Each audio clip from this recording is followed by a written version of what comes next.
لہذا ان کو اتنے زیادہ سارے علاقے پر ان کی نگاہ کا ہونا ضروری تھا. تو اللہ نے نور ایسا عطا فرمایا کہ کھڑے تو مدینہ منورہ میں ہوں، نگاہ عراق میں، نگاہ عراق میں.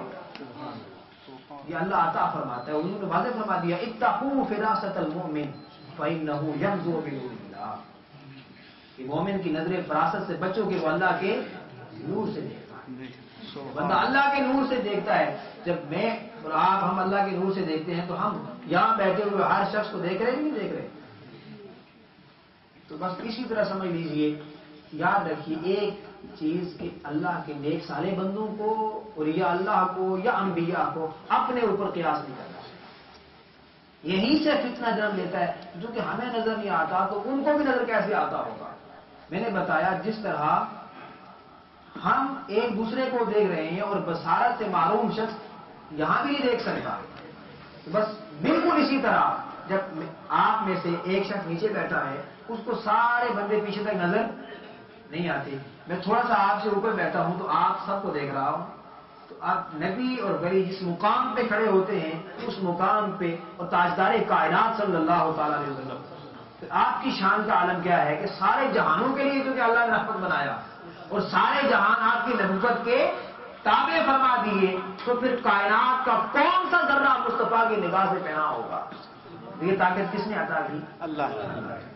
اتنی طاقت رکھنے کے بعد حضور اللہ نہیں ہو گئے، اللہ کے محبوب ہو گئے. اگر حضور کی یا اللہ کے نیک بندوں کی عظمت کا عالم یہ ہے، ان کی صلاحیتوں کا عالم یہ ہے، ان کی نگاہوں کا عالم یہ ہے، تو پھر ہمارے رب کی نگاہ کا عالم کیا ہوگا؟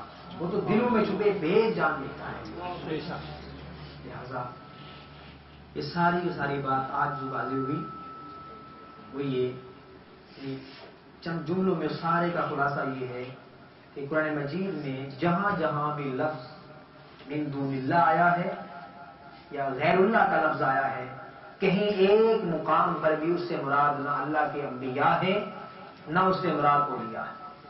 اس سے مراد بت ہیں، کفار ہیں، کفار کے سرغنے ہیں، کفار کے لیڈرز ہیں اور بت ہیں ان کے بنائے.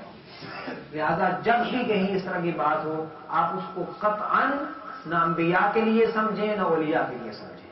یہ میں نے مفصل تقریباً 14 تفسیروں کے حوالے دے کر حضرت عبداللہ ابن عباس رضی اللہ عنہ کی تفسیر سامنے رکھ کے ایک ایک بات آپ تک پہنچائی اور حضرت عبداللہ ابن عمر رضی اللہ عنہ کا وہ فرمان آپ کے سامنے رکھا کہ جو شخص اللہ نے جو آیتیں بتوں کے لیے اتاری، کفار کے لیے اتاری، وہ مومنین صالحین پہ چسپاں کرے، اس کا مطلب ہے وہ شریر ہے، وہ معاشرے میں شر پھیلاتا ہے. تو شر پھیلانے والوں سے بچنا چاہیے، خیر پھیلانے والوں کے، کیونکہ اولیاء صالحین جو ہوتے ہیں وہ خیر پھیلانے والے ہوتے ہیں. اس لیے فرمایا کہ ان کے پاس جم کے بیٹھا کرو، ان کی مجلس اٹینڈ کیا کرو، کیونکہ وہاں سے خیر ملتی ہے. جہاں سے شر ملے اس شر سے دور رہنا چاہیے. اللہ تعالی ہمیں ہر قسم کے فتنہ و شر سے محفوظ فرمائے اور ہمیں صحیح طور پہ قرآن مجید پڑھنے کی اور سمجھنے کی توفیق عطا فرمائے. قرآن مجید پڑھا بھی کریں اور تھوڑا تھوڑا سمجھنے کی کوشش کیا کریں، ترجمہ کے ساتھ پڑھنے کی کوشش کیا کریں تاکہ اس سے مفہوم سمجھ میں آ سکے.